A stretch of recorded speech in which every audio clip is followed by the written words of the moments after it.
हर lecture की recording आपको daily मिला करेगी इंशाल्लाह। और ये लेक्चर आपका खत्म होता है तकरीबन 6:30 बजे। तो ये 9 बजे के करीब रिकॉर्डिंग आपके ग्रुप के अंदर वो शेयर हो जाया करेगी। एक प्लेलिस्ट बनाएंगे हम यूट्यूब की, अनलिस्टेड होगी, वो सिर्फ आप देख सकेंगे उसको। तो वो इंशाल्लाह प्लेलिस्ट आपके साथ शेयर कर देंगे, हर लेक्चर की रिकॉर्डिंग मिलेगी आपको, ताकि उसको देख के आप काम को, चीजों को रिवाइज भी कर सकते हैं। जी, कल की रिकॉर्डिंग हुई थी कि नहीं हुई थी, ये मुझे जरा कंफर्म करना पड़ेगा, कल मैं यहाँ पे अवेलेबल नहीं था। सर जो रिकॉर्डिंग हुई है उन्होंने बताया कि वो उसमें कुछ ऑडियो प्रॉब्लम है। ओके। तो उस वजह से वो इससे पहला जो बैच है वो उसकी फर्स्ट लेक्चर की आपको रिकॉर्डिंग शेयर कर देंगे, क्योंकि उसके जी। Okay okay okay. लेकिन वो फर्स्ट लेक्चर तो लास्ट बैच में मेरा था ना, पिछले बैचेस में। चले वो देख लेंगे, क्लास के बाद उसको डिस्कस कर लेंगे इंशाल्लाह। अच्छा जी, तो सबसे पहले मुझे बताएं कि जीबीओबी क्या है। जीबीओबी किस चीज की एब्रीवेशन है? Guest blogging outreach business. Okay. अब यहाँ दो चीजें हैं, जिस स्क्रीन अभी मैं शेयर करूंगा, अभी स्क्रीन शेयर करने वाली कोई बात ही नहीं आई है, जैसे ही आएगी मैं इंशाल्लाह शेयर कर दूंगा आपके साथ। अच्छा जी, और जो ऑनलाइन स्टूडेंट्स हैं, आपसे रिक्वेस्ट है कि आपने ना लेक्चर के दौरान कोशिश करनी है कि फुली फोकस करें लेक्चर के ऊपर। क्वेश्चन आंसर इंशाल्लाह हम आखिरी जो 15 मिनट होंगे ना, वो हम डेडिकेट कर देंगे क्वेश्चन आंसर्स के लिए। तो 6:15 पे हम अपनी बात को वाइंड अप कर देंगे इंशाल्लाह, और बाकी जो भी टाइम 15 मिनट बचेगा हमारे पास, उसमें हमने क्वेश्चन आंसर ही करने हैं। अच्छा जी, तो मैं वैसे आपके कह लें कि खुशी के लिए मैं स्क्रीन शेयर कर देता हूँ, ताकि आपको गूगल नजर आ जाए, गूगल यहाँ पे है। ओके जी। तो बात हम कर रहे थे कि जीबीओबी क्या है? Guest blogging outreach business. अब यहाँ दो चीजें हैं, गेस्ट ब्लॉगिंग, पहली चीज है गेस्ट ब्लॉगिंग, और नंबर 2 है आउटरीचिंग। अब गेस्ट ब्लॉगिंग क्या है, ये गेस्ट ब्लॉग क्या होता है, पहले हमें ये चीज क्लियर करनी पड़ेगी। उसके बाद हम आएंगे कि आउटरीचिंग क्या होती है। हमारा आउटरीचिंग का जो काम है वो प्रॉपरली कल स्टार्ट होगा, लेकिन हम टर्म को इंशाल्लाह आज ही क्लियर कर लेंगे। अच्छा, गेस्ट ब्लॉग क्या चीज है, उससे पहले मुझे बताएं एक ब्लॉग क्या होता है। What is a blog? खाली डब्बा। ओके जी। यहाँ से भी आवाज आ रही है। ओके। ये वेब ब्लॉग से निकला है, जिसमें आप अपनी स्टोरीज वगैरह, आर्टिकल्स और इसकी डिटेल्स आप रेगुलरली शेयर करते हो कोई ब्लॉग। बिल्कुल ठीक हो गया जी। कोई और बताना चाहे, ऑनलाइन स्टूडेंट्स में कोई बताना चाहे जी, आप लिख के बता सकते हैं मुझे। जी, यहाँ से कोई और बताना चाहे। अच्छा, मैं शॉर्टली बताता हूँ। देखिए, जो वेबसाइट्स होती है ना, उसकी कई टाइप्स हैं, कई तरह की वेबसाइट्स होती हैं। लेकिन मैं सिर्फ ये बात समझाने के लिए मैं बता रहा हूँ आपको कि दो टाइप्स आप कंसिडर कर रहे हैं। एक वेबसाइट वो है जहां हम कोई ना कोई चीज सेल कर रहे होते हैं, मतलब कोई सॉफ्टवेयर सेल कर रहे हैं, अपनी प्रोडक्ट्स लगा के वो सेल कर दी, ठीक है ना। और एक वेबसाइट वो होती है जहां हम कुछ सेल नहीं करते, हम सिर्फ क्या करते हैं, हम सिर्फ उसके ऊपर आर्टिकल्स लगा लिख के पब्लिश कर देते हैं। वो जो आर्टिकल लिख के पब्लिश होते हैं, वो जो वेबसाइट होती है जिसपे इंफॉर्मेशन शेयर हो रही है, नॉलेज शेयर हो रहा है, इस तरह की वेबसाइट को हम बोलेंगे ये एक ब्लॉग है। ये बात समझ रहे हैं ना? तो ब्लॉग से मुराद ऐसी वेबसाइट जिसपे क्या होगा, सिर्फ और सिर्फ नॉलेज शेयर होगा, आर्टिकल्स लिख के मुख्तलिफ टॉपिक्स पे। हेल्थ पे हो सकता है, फैशन भी हो सकता है, बिजनेस भी हो सकता है, फाइनेंस पे आर्टिकल लिखा जा सकता है, टेक्नोलॉजी पे आर्टिकल लिखा जा सकता है। तो मुख्तलिफ टॉपिक्स पे आर्टिकल लिख के उस पर पब्लिश कर दिया जाए, ताकि लोग उसके ऊपर आए, उस नॉलेज को गेन करें और फायदा हासिल करें। तो ये जो वेबसाइट होगी जहां सिर्फ नॉलेज शेयर किया जा रहा है, इसको हम बोलेंगे ये एक ब्लॉग है। इसे क्या बोलेंगे ये? अच्छा, जिस तरह मुझे बताएं कि फेसबुक पे जब कोई पोस्ट लगाई जाती है तो उसे क्या नाम देते हैं हम? Facebook post. इंस्टाग्राम पे पोस्ट लगाएंगे तो वो क्या कहलाएगी? Instagram post. अगर आप ट्विटर पे पोस्ट लगाएंगे तो वो क्या कहलाएगी? ट्विटर पोस्ट, या थ्रेड कहते हैं उसे, या ट्वीट कहते हैं, उसके और नाम भी हैं। इस तरह जब किसी ब्लॉग पे पोस्ट लगाई जाएगी, पोस्ट से मुराद क्या है? एक आर्टिकल लिख के लगाया जाएगा, तो इस पोस्ट को हम नाम देंगे ये एक ब्लॉग पोस्ट है। इसमें क्या बोलेंगे? मतलब फर्ज करें मेरी एक वेबसाइट है, मैंने एक आर्टिकल लिखा, और आर्टिकल लिख के मैंने अपनी साइट पे पब्लिश कर दिया, तो इस पोस्ट को, इस आर्टिकल को मैं क्या नाम दूंगा? ये एक ब्लॉग पोस्ट। ये बात सबको समझ आ गई? अच्छा, क्वेश्चन हमारा वही का वही है कि गेस्ट पोस्ट क्या होती है। अगर मैं एक आर्टिकल लिखूंगा और अपनी साइट पे पब्लिश कर दूंगा, इसे बोलते हैं ये ब्लॉग पोस्ट है। और अगर मैं एक आर्टिकल लिखूं और उससे बजाय अपनी वेबसाइट पे पब्लिश करने के मैं किसी दूसरी अच्छी साइट पे जाके पब्लिश कर दूं। बात समझ आ रही? आर्टिकल लिखा, अपनी साइट पे लगाया, क्या कहलाएगा? Blog post. आर्टिकल लिखा और किसी दूसरी अच्छी साइट पे जाके लगवा दिया, इसे क्या बोलेंगे? क्या है? इसका पूरा नाम होता है गेस्ट ब्लॉग पोस्ट। ये भी ब्लॉग पोस्ट है, लेकिन कहां लगाएगी? किसी और साइट पे जाके। इसे क्या नाम देंगे? Guest blog post. ये बात समझ आ गई आपको? ओके, पहली बात तो मैं समझ आ गई गेस्ट पोस्ट क्या होती है। अच्छा, अब यहाँ पे सवाल जो ज़हन में आता है, कई तरह के सवालात आपके ज़हन में आएंगे, मैं कोशिश करूंगा वो मैक्सिमम सवालात के जो जवाब है मैं खुद ही बता दूं लेक्चर के दौरान। अच्छा, आपके ज़हन में सवाल सबसे पहला पैदा ये हो सकता है कि हमने आर्टिकल लिखा और किसी दूसरी साइट पे पब्लिश कर दिया, तो हमें क्या फायदा हुआ उस चीज का? अगर अपनी साइट पे लगाएंगे तो लोग हमारी साइट पे आके पढ़ेंगे, हमें फायदा होगा उस चीज का। लेकिन जो हमने आर्टिकल कहीं और लगा दिया है, तो हमें उस चीज का फायदा क्या मिला? तो इस बात को समझने के लिए जरा थोड़ा सा हमें बैकग्राउंड देखना पड़ेगा। हम चलते हैं गूगल पे और देखें नॉर्मली ट्रेंड क्या है। ट्रेंड ये है कि जब हमने कोई भी चीज बाय करनी होती है ना, पाकिस्तान में तो ट्रेंड ये है कि कोई आपने स्मार्ट वॉच बाय करनी है, कोई वॉशिंग मशीन बाय करनी है, जो भी कोई एसी बाय करना है, क्या करते हैं? यूट्यूब पे जाते हैं और वहां जाके उसका रिव्यू देख लेते हैं। लोगों ने उसके बारे में वीडियोस बनाई होती हैं, लो जी इसकी जो अनबॉक्सिंग है, वो मोबाइल ऐसे खोलेंगे, डब्बा खोलेंगे तो उसमें फलां फलां चीजें निकलेंगी, उसमें फलां फीचर हैं, फलां खराबी हैं, वो हम देखते हैं। अगर हमें चीज पसंद आए तो बाय कर लेते हैं, ना आए तो नहीं करते भाई। पाकिस्तान में ज्यादा ट्रेंड किसका है? यूट्यूब का।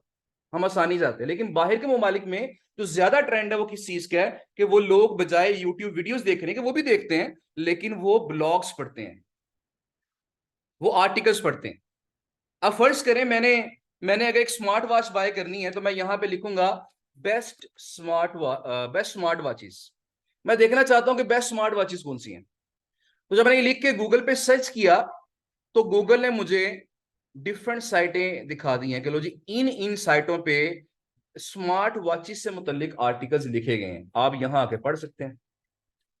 ये कितनी साइटें हैं? ये जरा काउंट कर लें, ये करोड़ों में होंगी। करोड़ों साइटों ने बेस्ट स्मार्ट वॉचेस से मुतल्लिक आर्टिकल्स लिख के लगाए हुए हैं। लेकिन मुझे बताएं कि आप जब ये सर्च करेंगे या कोई भी बंदा सर्च करेगा, वो किस साइट को ओपन करेगा? जो सबसे ऊपर होगी। यानी मैक्सिमम लोग इस साइट को ओपन करेंगे, उससे कम लोग इसको ओपन करेंगे, उससे कम लोग इसको, उससे कम लोग इसको, उससे कम लोग इसको। जितना आप यहां पे नीचे जाते जाएंगे, उतना ही वहां पे विजिटर्स की तादाद क्या होती जाएगी? वो कम होती जाएगी।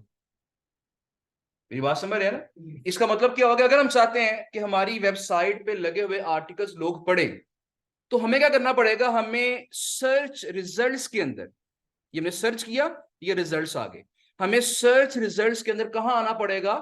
टॉप पे आना पड़ेगा। अगर हम टॉप पे आएंगे तो फिर लोग हमारी वेबसाइट पे आएंगे ना, ठीक है ना? तो अगर हम टॉप पे आना चाहते हैं, तो हमें अपनी वेबसाइट की करनी पड़ेगी एसईओ।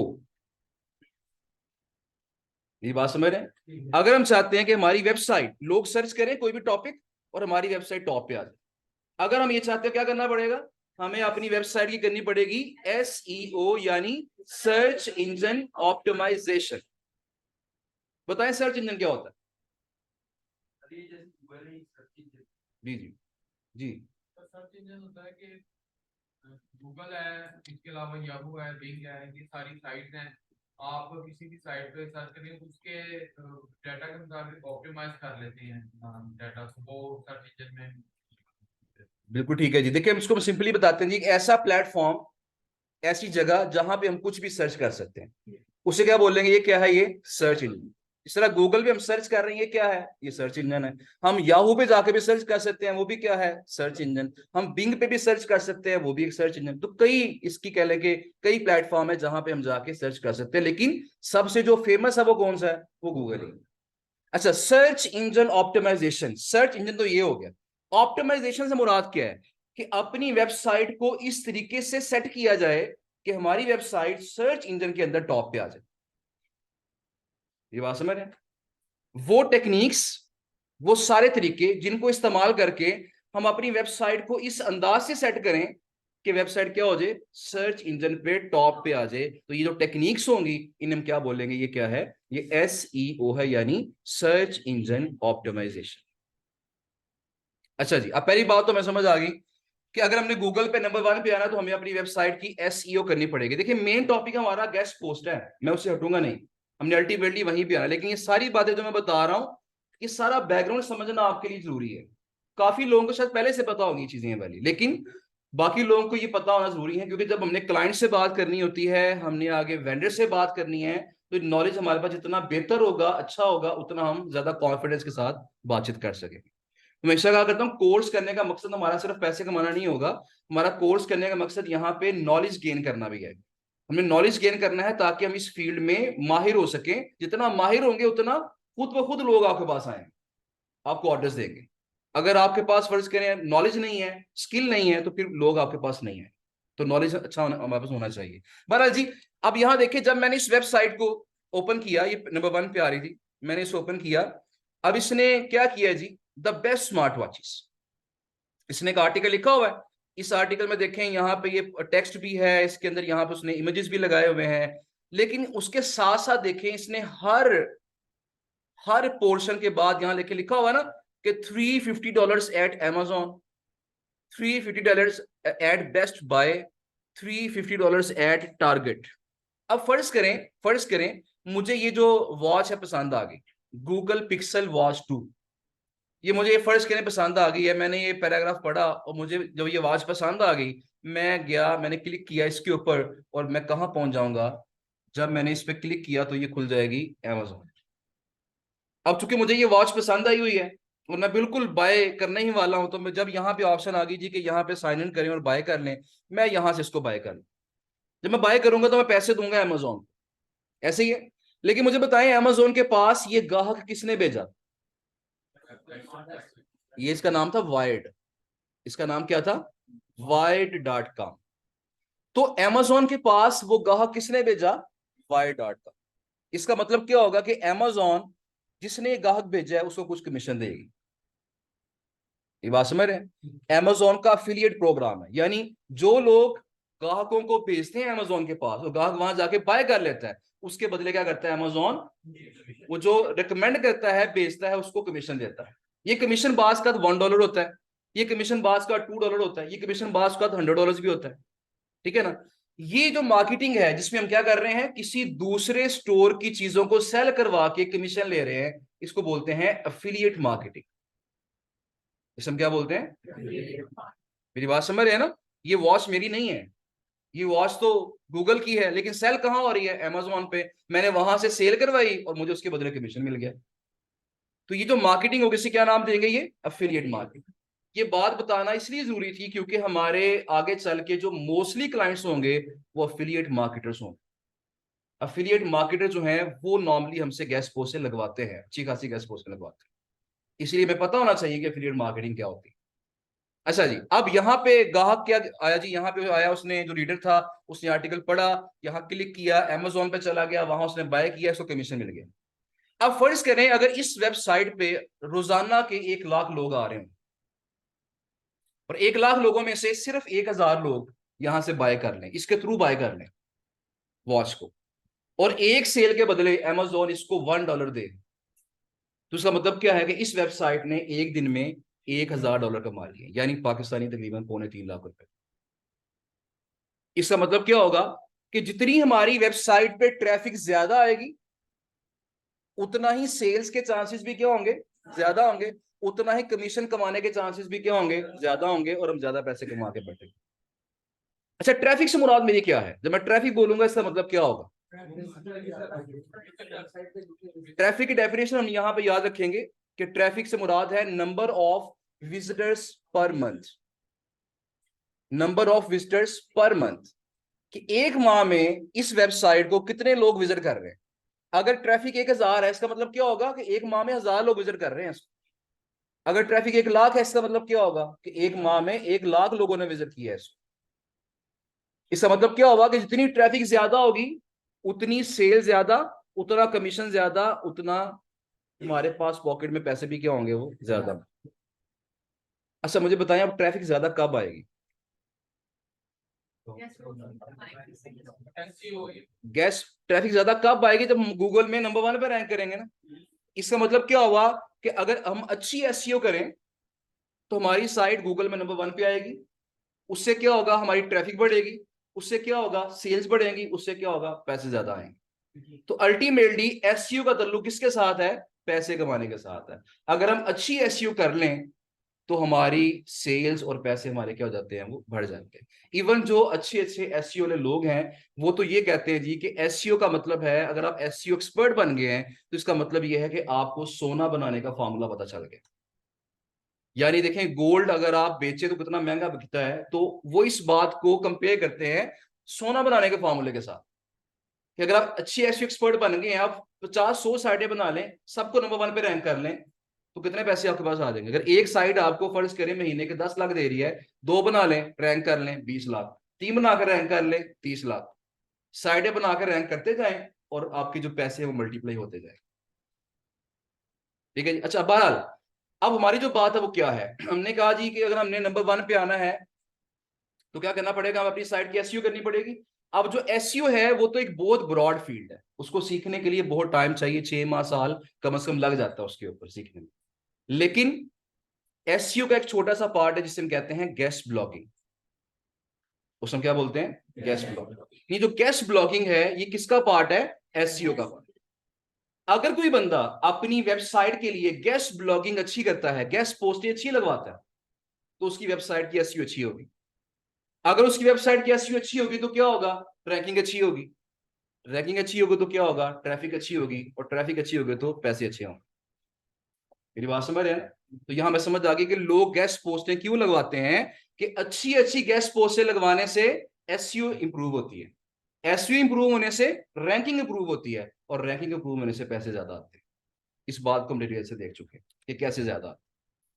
लेकिन अब सवाल, अच्छा ये बात समझ आ गई ना कि गेस्ट पोस्ट क्यों लगवाई जाती है, एसईओ अच्छी करने के लिए। ये क्वेश्चन हमारा क्लियर हो गया कि हम जो पैसे दे के हम लोगों की साइटों पे आर्टिकल भेज के वहां लगवा रहे हैं, क्यों लगवा रहे हैं, क्योंकि इस तरीके से हमारी साइट की एसईओ अच्छी होती है। लेकिन अब यहां एक सवाल और पैदा हो जाता है कि गेस्ट पोस्ट लगाने से हमारी साइट की एसईओ कैसी अच्छी होगी, हमने तो किसी और साइट पे गेस्ट पोस्ट लगवाई है, तो उससे हमें कैसे फर्क पड़ गया। तो ये बात समझने के लिए थोड़े से एग्जांपल हम देख लेते हैं। मुझे उम्मीद है कि यहां तक की बातें सबको क्लियर हो गई होंगी। ओके, ऑनलाइन जो स्टूडेंट्स हैं उन तक भी क्लियर है जी, मुझे जरा बता दें, how SEO improves by guest posting. जी मैं अभी इसी तरफ आ रहा हूँ। ओके जी जी, last point explain more please. Last point किसको कह रहे हैं आप, जरा मुझे जरा बता दें।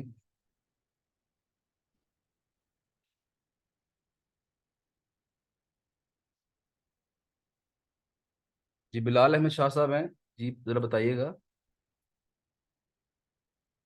ओके जी, जी थैंक यू। ले जी, तो चलते हैं जी, जरा एग्जांपल देखते हैं। हमारी एक वेबसाइट है, मैं 9वीं क्लास में यही शीट दिखाया करता हूँ। ये हमारी काफी पुरानी कैंपेन है, लेकिन मेरे पास चूंकि ये जब टैब खुला होता है मैं यही दिखा देता हूँ हर क्लास के अंदर। तो यहाँ पे इसमें ये है जी कि हमारी वेबसाइट का नाम है sheworn.com। यानी ये एक वेबसाइट है जिसके थ्रू हम लेडीज स्मार्ट वॉचेस सेल करते हैं, और सेल किसकी करते हैं, अमेजोन की, और हमें उसके बदले क्या मिलता है, कमीशन मिलता है। ये हमारी एफिलिएट साइट है, तो हम एफिलिएट मार्केटिंग करते हैं इस साइट के थ्रू। आजकल ये काफी गिरी हुई है, काम खराब हुआ है इसका, क्योंकि जब भी गूगल की नई अपडेट आती है तो बाज का साइटें जो है ना वो हीरो से जीरो हो जाती है। तो आजकल बड़ी बड़ी साइटें जो है वो गिरी हुई हैं, उसमें हमारी भी चंद साइटें शामिल हैं। बहरहाल जी, अब हमें यहाँ पे क्या देखा कि वेबसाइट है जी sheworn.com। हमने इसके लिए ये आर्टिकल्स लिखवाए, ये जो आपके पास पहला कॉलम दिखाई दे रहा है ये सारे आर्टिकल्स के टाइटल्स हैं। हमने ये आर्टिकल्स लिखा है, ओके जी, और आर्टिकल लिखवा के हमने क्या किया जी, इसको पब्लिश कर दिया इस वेबसाइट के ऊपर, newsdailyarticles.com के ऊपर। ये पहला आर्टिकल लिखाया, इसका टाइटल क्या था, apps for smart watches. Article जब लिखा गया हमने पब्लिश कर दिया किसके ऊपर, newsdailyarticles.com के ऊपर। अच्छा अब मुझे बताएं, ये जो मैंने आर्टिकल पब्लिश किया है ये ब्लॉग पोस्ट कहलाएगी कि गेस्ट पोस्ट कहलाएगी, डाउट है आपको, आवाजें जरा कम आई है मुझे। ये क्या कहलाएगी, ब्लॉग पोस्ट के गेस्ट पोस्ट। अगर मैं ये आर्टिकल लिख के sheworn.com पे लगाता तो फिर ये कहलाती ब्लॉग पोस्ट, लेकिन चूंकि मैंने किसी और साइट पे लगा दी है तो ये क्या कहलाएगी, गेस्ट पोस्ट। अच्छा, अब इस वेबसाइट के मालिक ने, जिसे हम एडमिन भी कहते हैं और जिसे हम वेंडर भी कहते हैं, बात समझ रहे हैं ना? जिसकी साइट पे हमने गेस्ट पोस्ट लगवाई है उसको एडमिन भी कहते हैं और उसे वेंडर भी कहते हैं, और जिसके लिए लगवाई है उसे हम कहते हैं ये क्लाइंट है। यानी इस एग्जांपल के अंदर she-want.com ये कौन है? ये क्लाइंट है। और newsdailyarticles.com का जो मालिक है ये कौन है? ये वेंडर। बात समझ आई ना आपको? कि जिसके लिए गेस्ट पोस्ट लगवानी है वो क्लाइंट है, और जिसकी साइट पे जाके लगवानी है वो कौन है? वो वेंडर है। ओके, अब यहां देखें, इस वेंडर ने ये आर्टिकल लिया मुझसे, और मुझसे $11 भी लिए, मुझसे पैसे भी लिए, मुझसे आर्टिकल भी लिया, और फिर इसने ये आर्टिकल पब्लिश किया, और पब्लिश करके मुझे उसका एक यूआरएल दे दिया। ये एक यूआरएल है, एक लिंक दे दिया मुझे। ये वो लिंक है जिसपे जब मैं क्लिक करूंगा तो मेरी जो पब्लिश शुदा पोस्ट है वो खुल जाएगी। तो वो लिंक जिस पे क्लिक करने से पब्लिश शुदा आर्टिकल खुल जाए उसको हम बोलते हैं ये लाइव लिंक है। इसे हम क्या बोलते हैं? Live link. ये टर्म भी आपने याद रखनी है, क्योंकि अक्सर क्लाइंट हमसे कहता है कि मेरा आर्टिकल पब्लिश करो, मुझे लाइव लिंक दो। हम पब्लिश तो कर देते हैं लेकिन फिर सोचते हैं लाइव लिंक कौन सा होता है, वो पता नहीं चलता हमें। तो हमें पता होना चाहिए कि लाइव लिंक से मुराद वो लिंक है जिस पे क्लिक करने से हमारे क्लाइंट का पब्लिश हुआ जो आर्टिकल है वो खुल जाए। अब जैसे मैंने इस पे क्लिक किया तो ये मेरा आर्टिकल खुल गया। अब ये एक गेस्ट पोस्ट है, ठीक है जी। इसमें ये फोटो लगी हुई है, ये फोटो बास को तो हम दे देते हैं एडमिन को, बास एडमिन खुद ही लगा देता है, ये इतना इंपॉर्टेंट नहीं है। ये टाइटल आ गया उसका जी, what are the popular apps for smart watches. इसके साथ उन्होंने ये बताया जी 31 जनवरी 2021 को ये पोस्ट पब्लिश हुई थी, और 4685 लोग जो है वो इसको देख चुके हैं, पढ़ चुके हैं इसको। अच्छा जी, अब यहाँ ये टेबल ऑफ कंटेंट्स है, और इसके अंदर ये पूरी पोस्ट आ गई है। अच्छा, अब यहाँ देखें, ये पूरा आर्टिकल लिखा हुआ है, ये ब्लैक कलर में लिखा हुआ सारा, लेकिन ये देखें, ये she-want.com जहां आया ये ब्लू कलर में, और ये ब्लू कलर में है, और यहां देखें बाकी कहीं भी मेरे पास क्लिक करने की ऑप्शन नहीं आ रही। ऐसे ही है ना? लेकिन जब मैं यहां लेके आता हूं तो यहाँ पे एक हैंड आ जाता है कि क्लिक कर लें आप। यानी ये जो हिस्सा है ये क्लिकेबल है, यहां हम क्लिक कर सकते हैं, ठीक है जी। अब वो हिस्सा, वो टेक्स्ट जिसके ऊपर क्लिक करने की ऑप्शन आ रही है, इसको हम बोलते हैं ये एंकर टेक्स्ट है। इसे हम क्या बोलेंगे? यानी इस एग्जाम्पल के अंदर अगर मैं इसको देखूं तो यहां पे देखें कि ये जो she-want.com जो इतना टेक्स्ट है, इसे क्या बोलेंगे? ये क्या है? ये एंकर टेक्स्ट। और इस पे क्लिक करने की ऑप्शन क्यों आ रही है? क्योंकि इसके पीछे एक लिंक लगा हुआ है, इसके पीछे एक लिंक छुपा हुआ है। तो एंकर टेक्स्ट के पीछे जो लिंक छुपा होता है उसको हम नाम देते हैं बैक लिंक। एंकर की बैक पे, एंकर के पीछे जो लिंक है उसे क्या नाम देंगे? Back link. ओके, अब यहां पे ये बैक लिंक क्या है हमें कैसे पता चलेगा? इसके दो तरीके हैं। पहला तरीका ये है कि आप सिंपली इसके ऊपर क्लिक करें और इसको न्यू टैब में ओपन कर लें। जब न्यू टैब में ओपन करेंगे तो आप देखिएगा, ये देखिए क्या खुल गया, ये she-want.com खुल गई है ना वेबसाइट, ये क्लाइंट की साइट खुल गई है। और यहां देखिए, अगर मैं इस पे डबल क्लिक करूं तो मुझे ये दिखा देगा कि ये लिंक लगा हुआ है जी। और लिंक कौन सा है? HTTPS, आगे कॉलन है, फिर 2 स्लैशेस हैं, और आगे क्या लिखा हुआ है? she-want.com। यानी उस एंकर टेक्स्ट के पीछे जो लिंक छुपा हुआ है वो कौन सा है? तो ये वाला। इस लिंक को हम क्या बोलेंगे? ये क्या है? ये बैक लिंक। एक तरीका तो ये था, इसको ओपन कर ले, खोल ले आप। नंबर 2 तरीका इसका एक और भी है कि आप बजाय इसे ओपन करने के आप यहाँ राइट क्लिक करें, और यहाँ एक ऑप्शन आती है इंस्पेक्ट, आप यहाँ इंस्पेक्ट पे क्लिक कर लें। जब मैंने इंस्पेक्ट पे क्लिक किया तो साइड पे एक पोर्शन नया ओपन हो गया, और यहाँ देखिए एक पट्टी हाईलाइट हुई है। ये जो पट्टी हाईलाइट हुई है इसके अंदर देखिए यहाँ लिखा हुआ है HTTPS, आगे कॉलन, फिर आगे 2 स्लैशेस हैं, और आगे क्या लिखा हुआ है? she-want.com। ये वही लिंक है जो हमने ओपन किया था। इसका मतलब ये हुआ कि एंकर टेक्स्ट के पीछे जो छुपा हुआ लिंक है उसको चेक करने के 2 तरीके हैं। या तो उसके ऊपर सिंपल क्लिक करके उसे ओपन कर लें, या उस पर राइट क्लिक करें और इंस्पेक्ट पे क्लिक करके उसको यहां देख लें कि ये लिंक क्या लगा हुआ। जिस वर्डिंग पे लिंक लगा हुआ है वो वर्डिंग एंकर टेक्स्ट है, और जो लिंक लगा हुआ है पीछे जो छुपा हुआ है उसको क्या बोलेंगे? वो बैक लिंक। अच्छा जी, अब यहां देखें, मुझे बताएं, अगर मैं इस पूरे आर्टिकल में ऐसा करता, मैं अगर अगर एप्पल वॉच जो है, मैं अगर इसके पीछे लिंक लगा देता, अगर मैं इस एप्पल वॉच जो वर्डिंग है मैं इसके पीछे लिंक लगा देता, तो मुझे बताएं अब एंकर टेक्स्ट क्या होता? एप्पल वॉच, अब क्या होता है वो एंकर टैग। अगर मैं फर्ज करें यहाँ पे कोई और वर्ड हम पकड़ लेते हैं,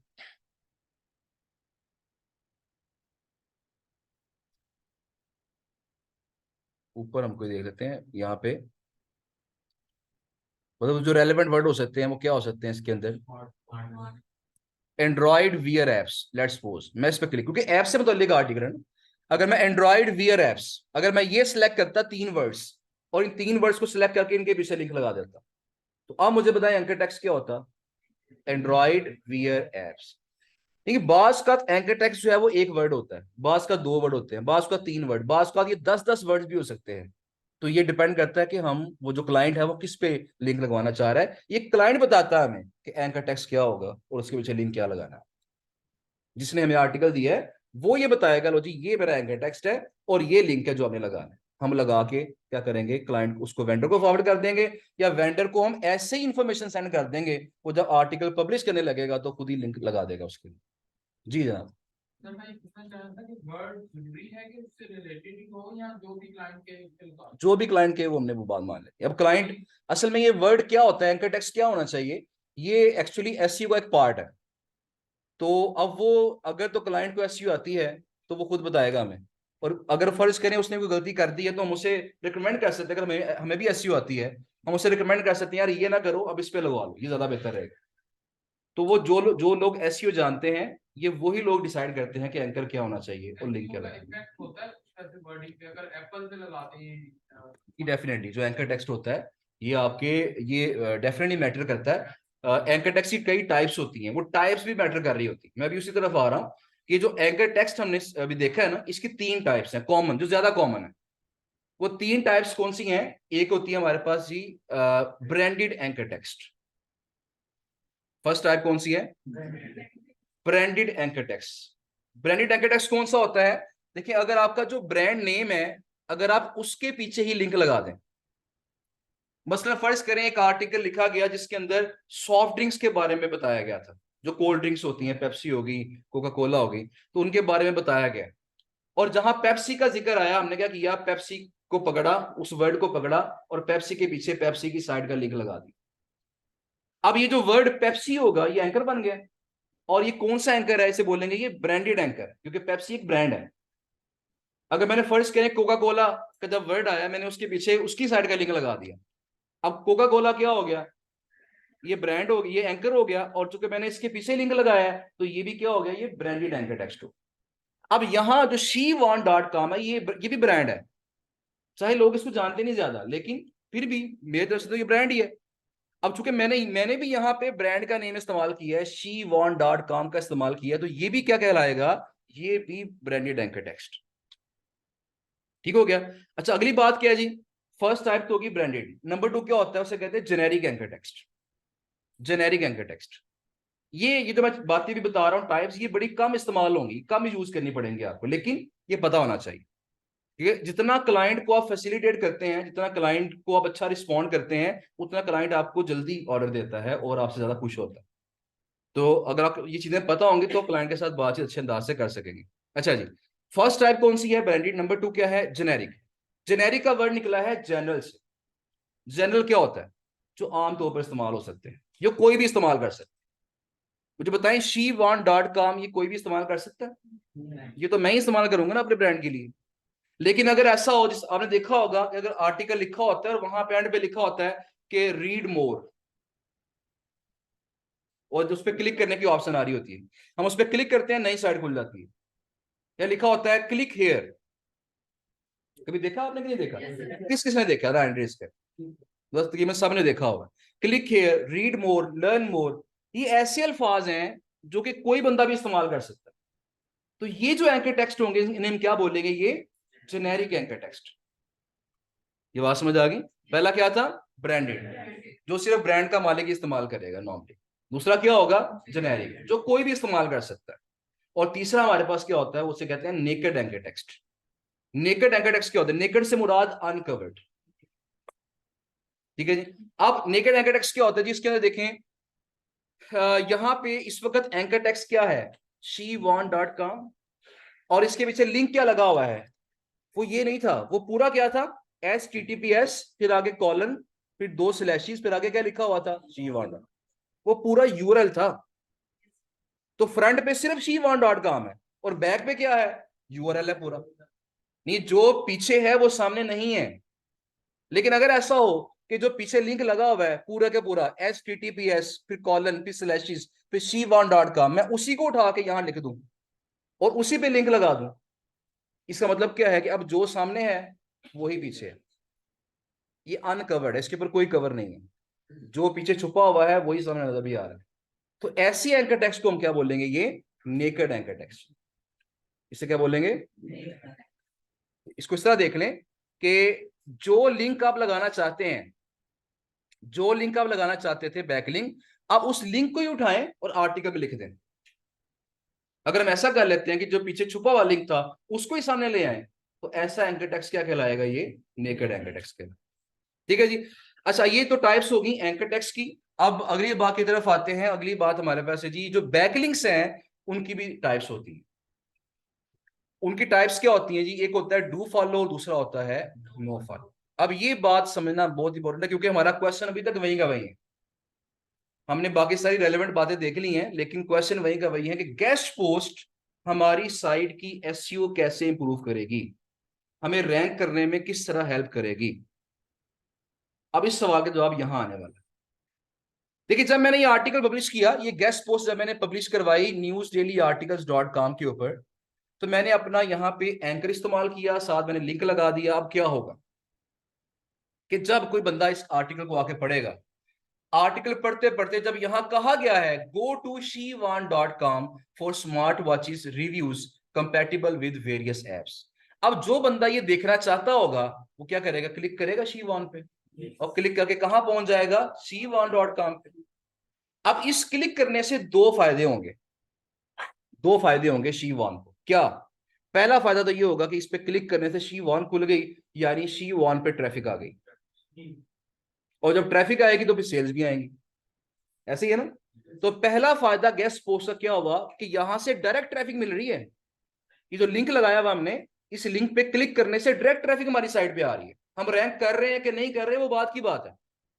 इस गेस्ट पोस्ट की वजह से, अगर फर्ज करें इस गेस्ट पोस्ट को 4685 लोगों ने पढ़ा है, तो 4000 या 4500 लोगों में से सिर्फ 200 लोग भी मुझे विजिट कर लें और 200 में से सिर्फ 20 लोग भी स्मार्ट वॉच बाय कर ले मेरे थ्रू, मेरा तो फायदा हो गया। मेरी बात समझ रहे हैं ना। तो यहाँ पे क्या होता है, ट्रैफिक कन्वर्ट होती है, ट्रैफिक कन्वर्ट होती है। ट्रैफिक यहाँ पे आई और उसमें से कुछ लोगों ने क्लिक किया और वो कहां पहुंच गई, shivan.com। तो गेस्ट पोस्ट का पहला फायदा हुआ कि हमें वहां से डायरेक्ट ट्रैफिक मिल गई। अच्छा, अब नंबर 2 फायदा, जो सबसे बड़ा फायदा वो क्या है कि अगर ये लिंक डू फॉलो हो, अगर ये लिंक डू फॉलो हो, शर्त ये है अगर ये लिंक डू फॉलो हो, तो जब कोई बंदा क्लिक करेगा और shivan.com पे पहुंचेगा तो गूगल इसको नोट कर रहा है।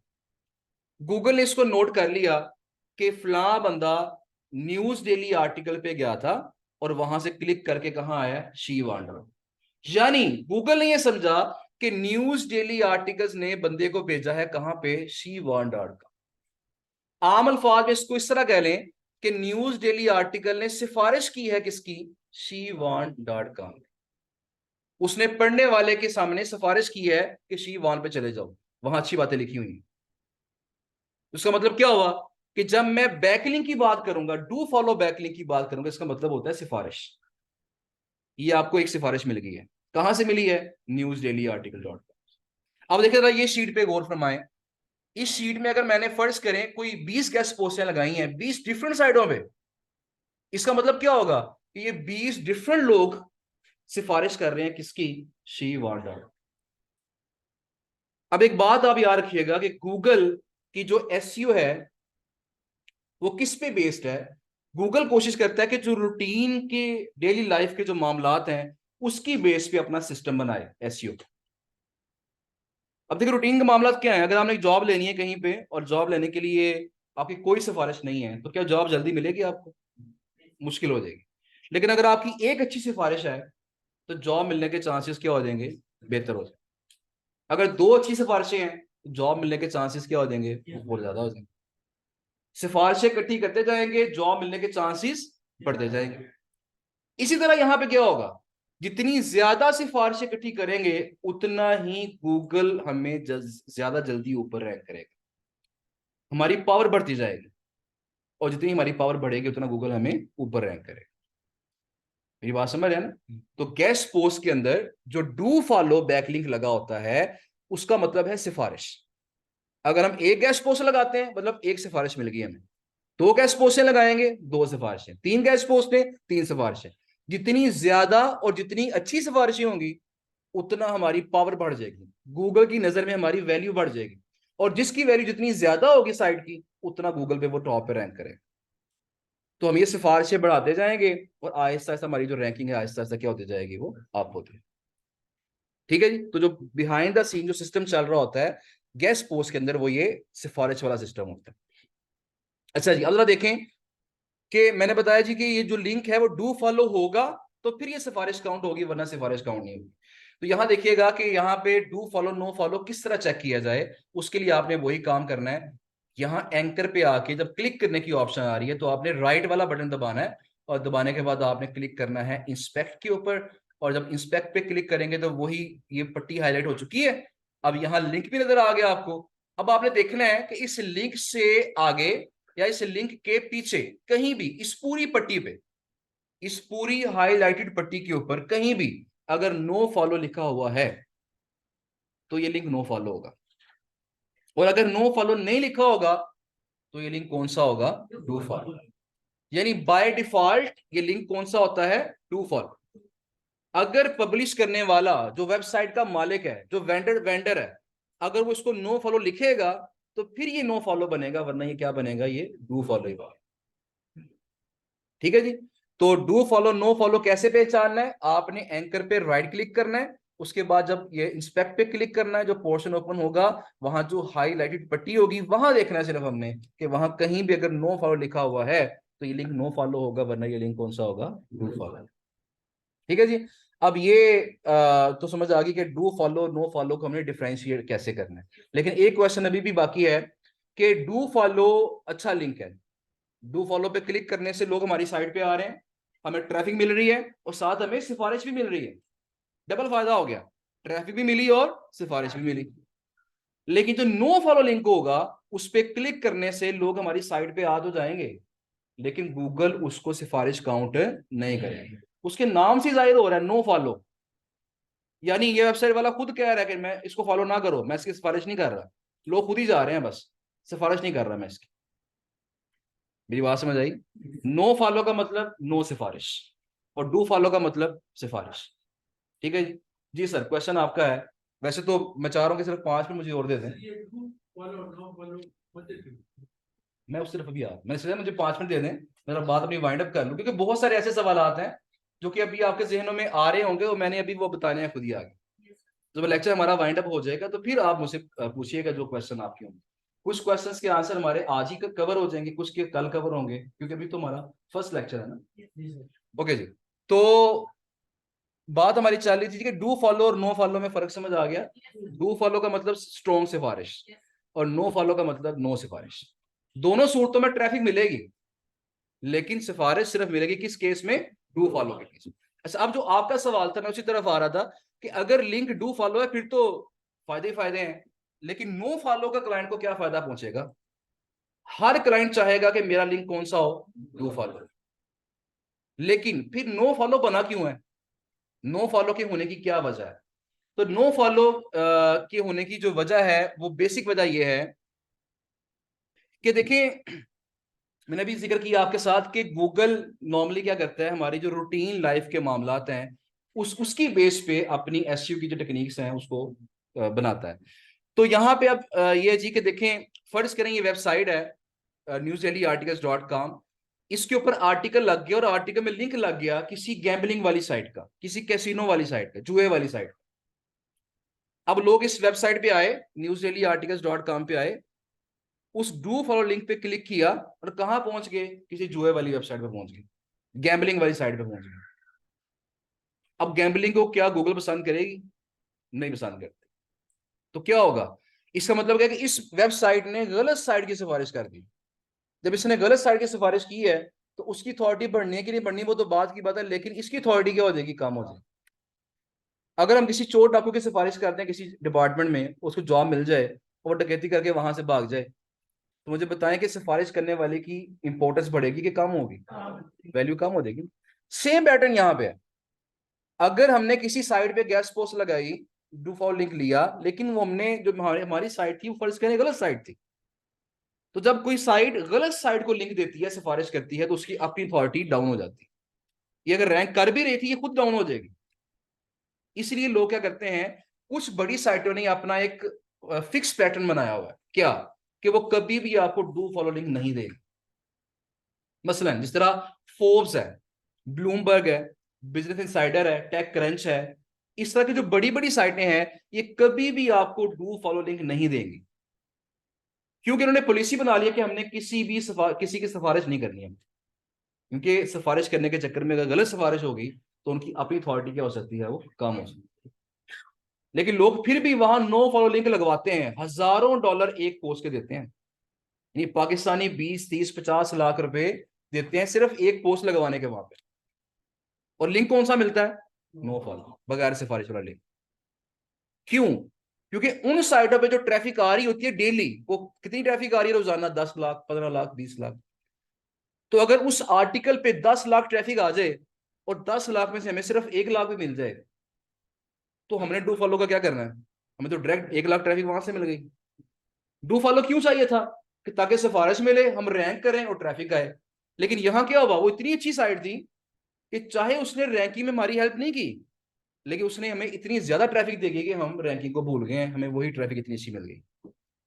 तो नो फॉलो लिंक जो है अक्सर वहां पे काम आता है जहां पे साइटें बहुत हाई क्वालिटी की होती हैं, वो डू फॉलो अलाउ नहीं करती हैं, हम वहां पे नो फॉलो लगवा के ही खुश हो जाते हैं।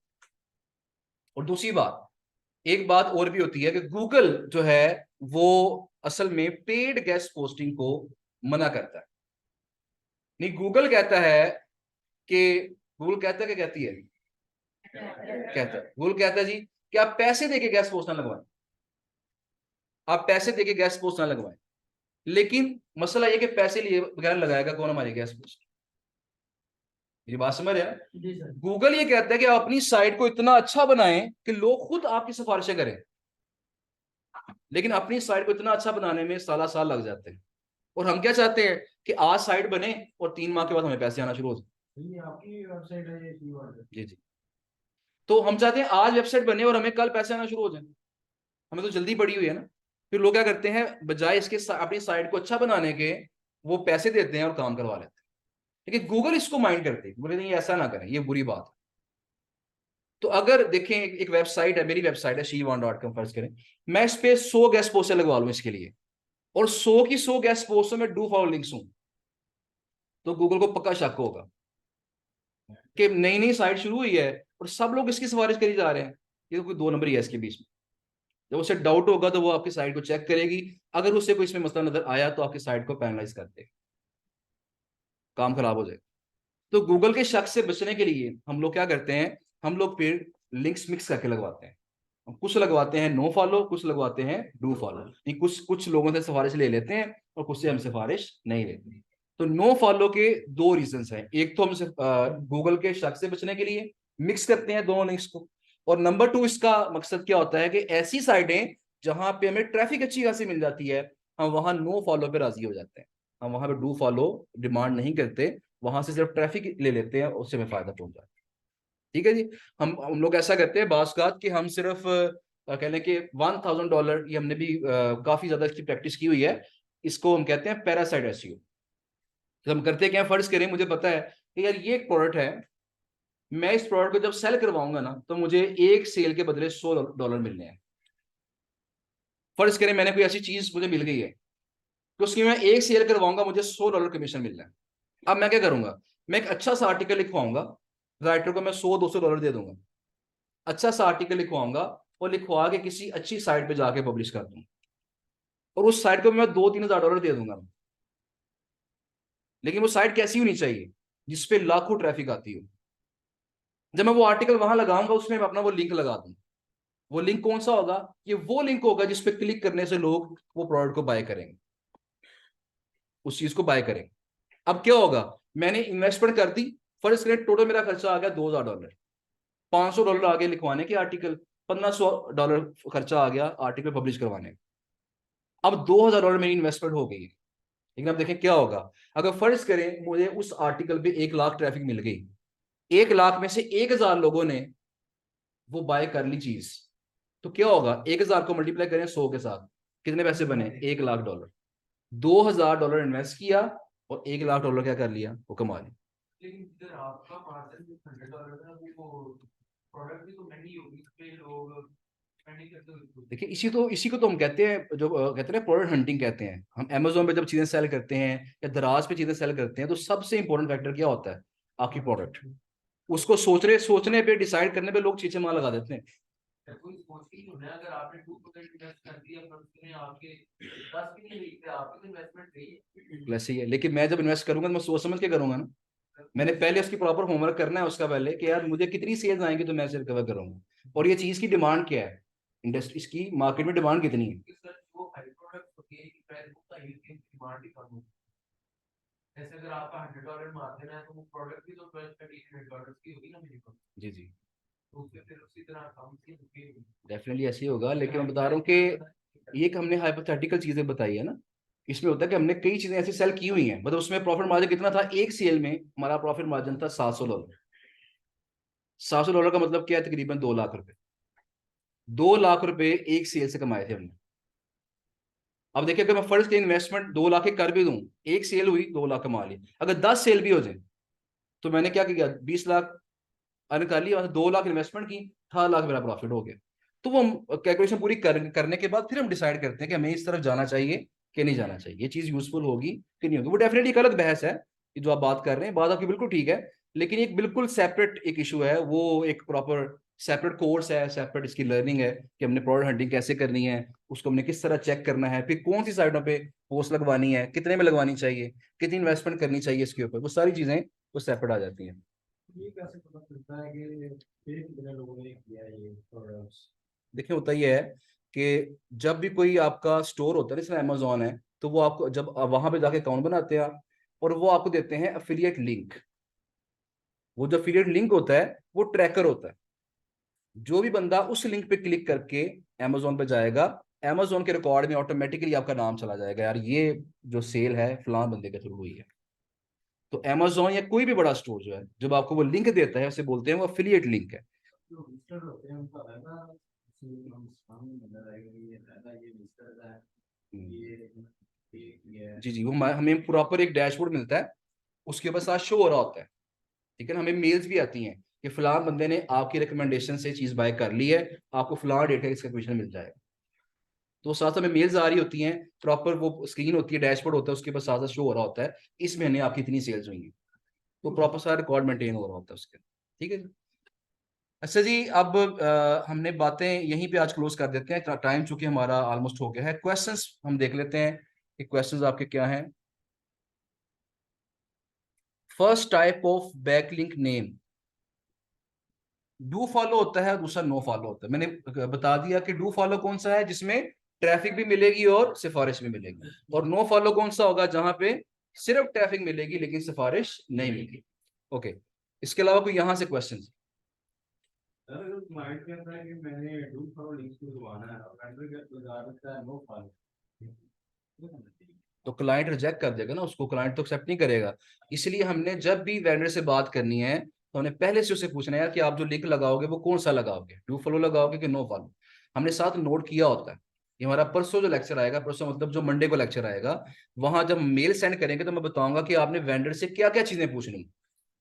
वो सारी बातें हम पहले से पूछ के रखेंगे ताकि हम क्लाइंट को मिस गाइड ना करें, प्रॉपर गाइड कर सके कि फलां साइड पे आपको डू फॉलो मिलेगा और फलां साइड पे आपको नो फॉलो मिलेगा, हम पहले से बता देंगे उसको। तो फिर ये आपने जो बताया है कि क्लिक हेयर यानी वो उससे क्या होगा, ट्रैफिक आती है?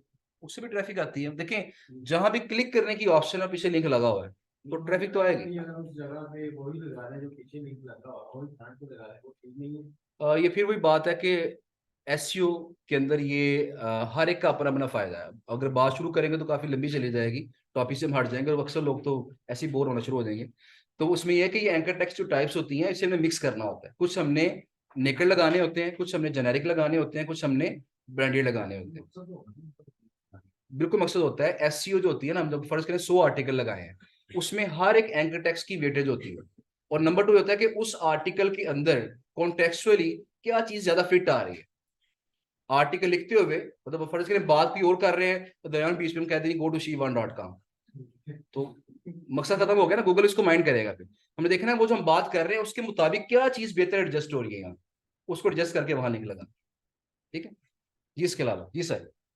मेरा सवाल ये है कि गूगल को क्यों ये बुरा लगता है कि हम गैम्बलिंग साइट को इस पे करें। ऐसा मतलब तो हमारा तो चले यहाँ है, गूगल को तो हर साइट को उस हिसाब से करना है कि एक तो हमने हमें ये देखना पड़ेगा कौन कौन सी ऐसी साइट है जो हमारे हमें डी रैंक करती है। तो क्यों गूगल को इस चीज को, तो गूगल ने तो ग्लोबली हर चीज को देखना है, उसने क्यों माइंड करना है। क्या आपने एग्जांपल दिए कि बाकी ये नहीं, बाकी ऐसी होता है। इसीलिए गैम्बलिंग कैसीनो के जो आर्टिकल होते हैं उसके लोग पैसे ज्यादा चार्ज करते हैं।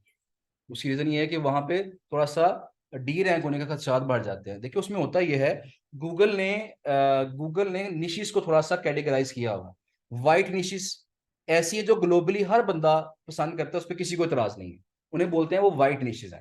फिर होते हैं ग्रे निशिस, जिसके ऊपर किसी रीजन में तो इतराज है, किसी रीजन में वो ठीक है। ठीक है ना। फिर होती है हमारे पास जो है वो ब्लैक निशिस, जिसपे हर बंदे को इतराज होता है। तो जो आपकी कैसीनो गैम्बलिंग है ये ग्रे निश के अंदर आ जाती है। ग्रे का मतलब ये है कि कुछ कंट्री में तो ये पसंद की जा रही है, लोग काम कर रहे हैं इसके, लेकिन कुछ कंट्रीज में इसको लोग पसंद नहीं कर रहे हैं। इवन जो नॉन मुस्लिम्स हैं उनमें से भी कई लोग ऐसे हैं वो इसको पसंद नहीं करते, कहते इसमें पैसे जाया होता है, टाइम जाया होता है, पैसा जाया होता है, तो ये चीज ठीक नहीं है। तो गूगल ने उसको ग्रे निश में डाल दिया। अब जो ग्रे निशेज होती हैं और जो ब्लैक निशेज होती हैं, इन दोनों के मुताबिक जब आर्टिकल लगाएंगे, गेस्ट क्वेश्चन लगाएंगे, तो फिर नुकसान हो सकता है। ठीक है ना। ब्लैक में तो डेफिनेटली होगा ना। और जो ग्रे निशेज होती हैं वहां पे चांसेस होते हैं, गूगल उसको माइंड करती है कि नहीं करती, क्योंकि फिर वो डिपेंड करता है कि आप किस साइड पे आर्टिकल लगा रहे हैं।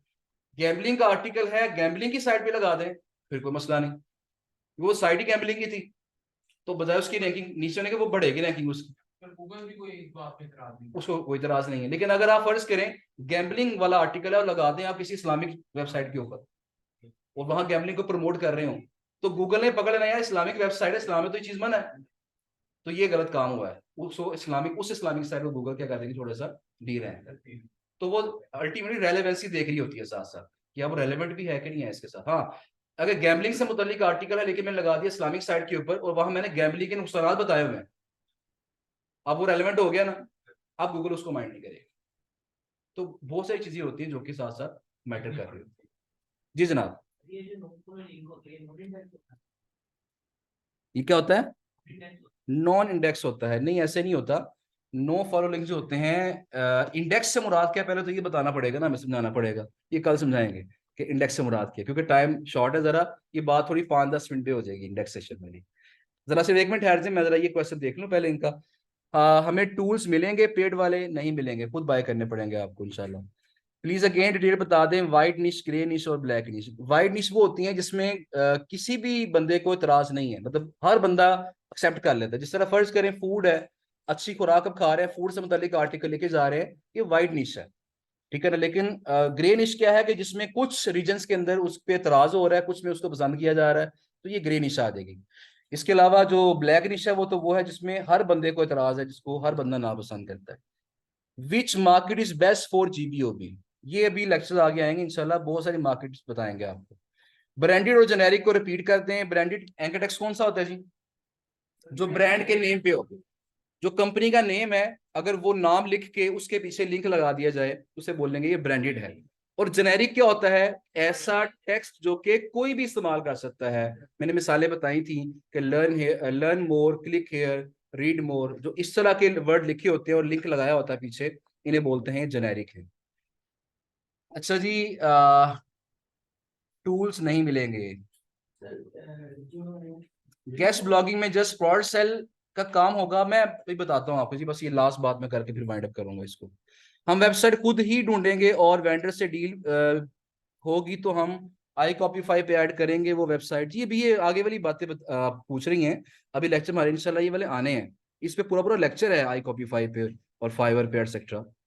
मैं बस वाइंड अप कर रहा हूँ जी, बस हो गया। नेक्स्ट क्लास एक्चुअली रेडी है। एक क्वेश्चन आपका रह गया था जी, आप जरा पूछ लें। मेरा प्रश्न ये था कि जब भी आप कैटेगरी के आप डिस्कस कर पहले दोनों का वेबसाइट जो आएगा तो आप कितना क्या चाहते हो कि आप वेबसाइट। देखिए उसमें हम वेबसाइट को जब रैंक करते हैं ना, हमने कीवर्ड्स डिसाइड करने होते हैं। हम पूरी वेबसाइट रैंक नहीं कर रहे होते, हम अपने आर्टिकल्स को रैंक करने की कोशिश करते हैं। और आर्टिकल रैंक होता है उस टॉपिक की बेस पे। हम टॉपिक ऐसे चूज करते हैं जिसपे कंपटीशन कम होता है, जिसपे हमारे हमारे मुकाबले के लोग कमजोर है या मुकाबले में लोग कम है, हम वो टॉपिक चूज करके उस पर रैंक कर लेते हैं। ठीक है ना। इस पे बात थोड़ी सी बहुत कल मजीद कर लेंगे, आज टाइम कम है तो आज नहीं हो सकेगी।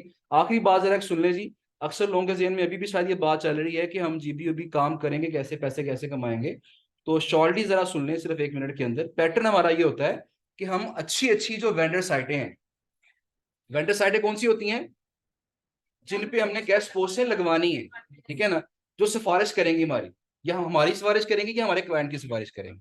हमने वो अच्छी अच्छी साइटें तलाश करनी है। कितनी करनी है, 5, 10, 15, 20, 50, वो मैटर नहीं करता। कुछ लोग एक साइट लेके उससे अच्छे खासे पैसे कमा रहे होते हैं, कुछ लोगों के पास हजारों साइट्स होती हैं।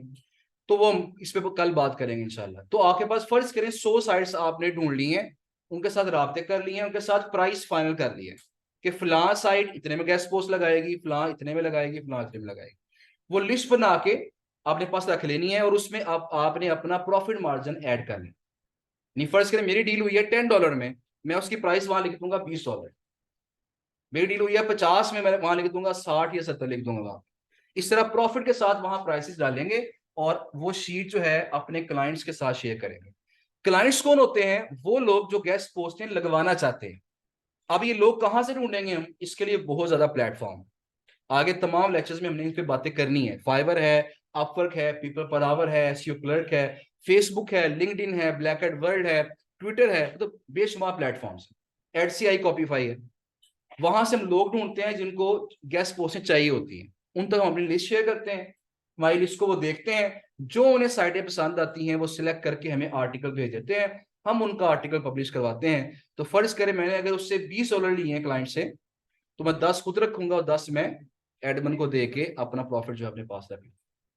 तो कभी कभी हमारा ये प्रॉफिट मार्जिन $1 होता है, कभी ये $100 भी होता है, कभी ये $1000s में भी होता है। एक गेस्ट पोस्ट लगाने के हम हजारों डॉलर भी कमा रहे होते हैं। तो ये किस तरह काम चलेगा, इसको इंशाल्लाह हम मजीद देखेंगे। आज लेक्चर को यही वाइंड अप कर देते हैं, कल इंशाल्लाह 5:20 पे दोबारा क्लास स्टार्ट होगी। थैंक यू सो मच, अल्लाह हाफिज जी। 5:20 पे आपने 4:30 बजे ही आना है। लेक्चर जो स्टार्ट होगा, मेरा लेक्चर जो है वो 5:20 पे स्टार्ट होगा। कल लैपटॉप की जरूरत तो नहीं है मेरे ख्याल में इतनी खास। कल के लेक्चर के बाद आपका प्रैक्टिकल वर्क स्टार्ट होगा, तो फिर आप मंडे से लैपटॉप देख लेंगे। सर ये कोर्स का तो आपने ऑनलाइन जवाब दिया, तो ये ऑफलाइन फॉर्मेट में दिए इसका जी टूल्स, जी टूल्स सबके लिए ऐसे ही, क्योंकि पहले टूल्स हम प्रोवाइड करते थे लेकिन अब हम ये प्रोवाइड नहीं कर पा रहे, कुछ उसकी टेक्निकल रीजंस है। उस वजह से ये थोड़ी सख्ती पीछे से हो गई है मामला, जो टूल्स प्रोवाइडर है, इसलिए हम प्रोवाइड नहीं कर पा रहे। ओके जी, जो ऑनलाइन स्टूडेंट्स हैं, बाकी क्वेश्चंस के आंसर हम कल करेंगे इंशाल्लाह। Thank you so much, Allah Hafiz. Result को पेड के हैं या